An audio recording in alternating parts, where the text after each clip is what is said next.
Now, when it comes to cryptocurrency, specifically Terra Luna Classic in this video, I'm going to be going over some of the pros and cons of what we are seeing, I guess, evolve within the community right now, especially when it comes to this idea and this fascination with burning roughly $12 million worth of USTC. Now, a lot of people are calling it a restructuring of debt. But when you simply go out there and say, no, we are not paying off that debt, burning it instead, that's not restructuring, that is just completely writing it off. Now, I know that this is an isolated case, but this case can absolutely spill over into future cases and set precedents that should never exist in the first place. We're going to be discussing it because we are seeing an evolution on this Terra Luna Classic blockchain right now, and you absolutely need to be aware of it. So if it sounds like something you're interested in, let's get started.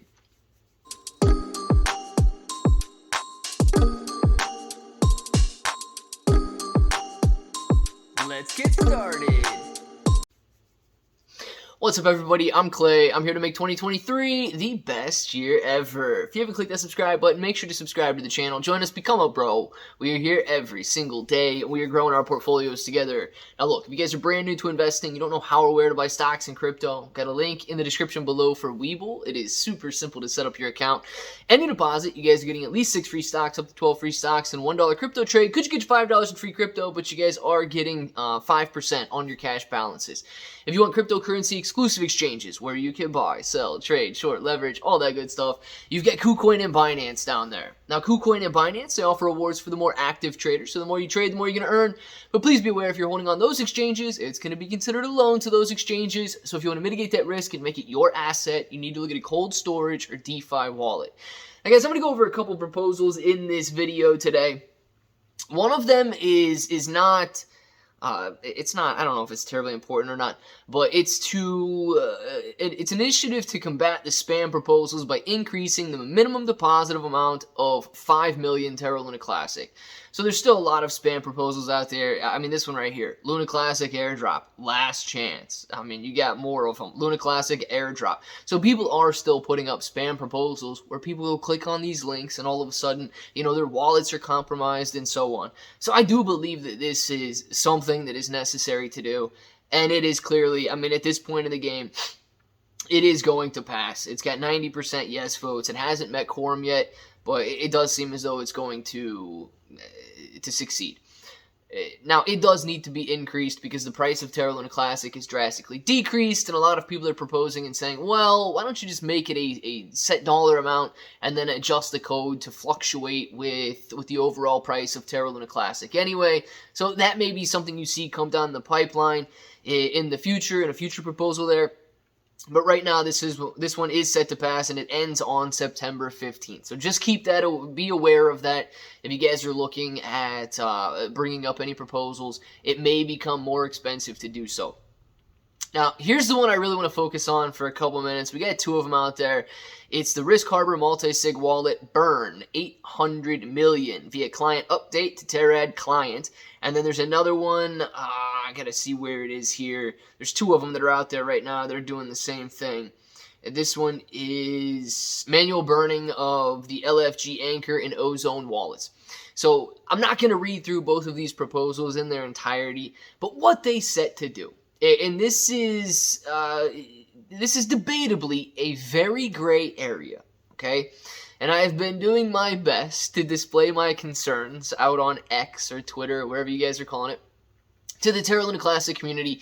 And it's very interesting how these concerns are received. They are immediately jumped on by those who oppose them. Not in a way to debate them, but in a way to suppress them. You cannot have a differing opinion. Well, here's the problem. In a decentralized world, yes, I can have a differing opinion. It may be subject to governance. It may be subject to majority rule.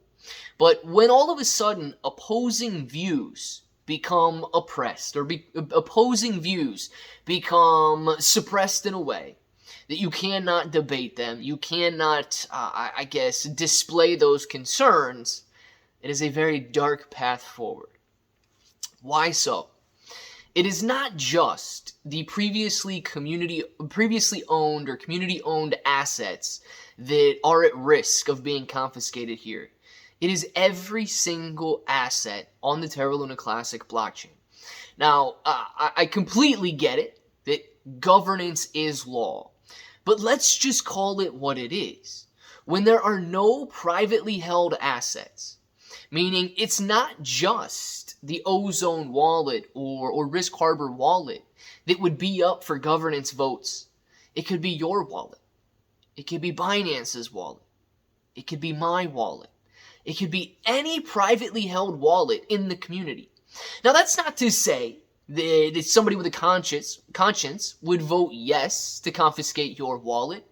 But all of a sudden, what happens, guys, if the government elites that have the majority voting power don't begin to view the same as you do anymore? They don't they don't continue to work within the laws of morality. Then it takes over. And it is 100%, as it already is, 100% government-owned and government-controlled. You have no private assets on the Terra Luna Classic blockchain. Right now, we trust each other.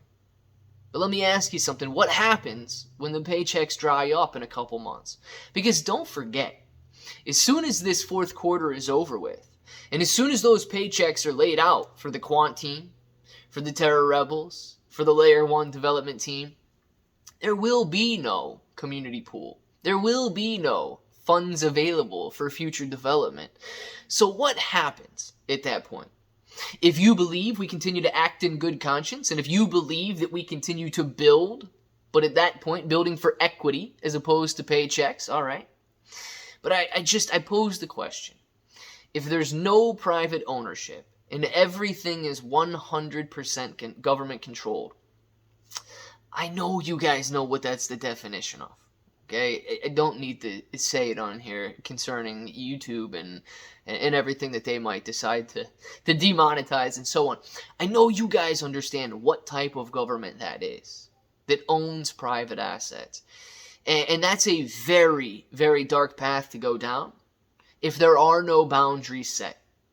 So I want to know what you guys think about these proposals, because right now they are not passing. They have majority no votes, and they are nowhere near quorum at the moment. So we will continue to stay updated on those. We will continue to see what the community decides in regards to the Ozone wallet. Now, like I said before, the Ozone wallet is debatably one of the more gray areas in terms of confiscation and in terms of community control. Or government, let's call it that, so you guys can get a little bit better of a sense of what it is. Because remember, only those that stake have a voice. Only those who are the elite government officials have a choice. With that being said, what do you guys think about Ozone? Let's first start there. And what do you think about the future as people begin to get hungry? Let me know your thoughts, and of course, if that button right there is still red, make sure to click it, subscribe to the channel, join us, become a bro. We are here every single day, and we are growing our portfolios together. Claybro883 everywhere. 6 to 12 free stocks on Webull, KuCoin, and Binance, free Discord. And until the next time, hope that each and every one of you have an awesome day.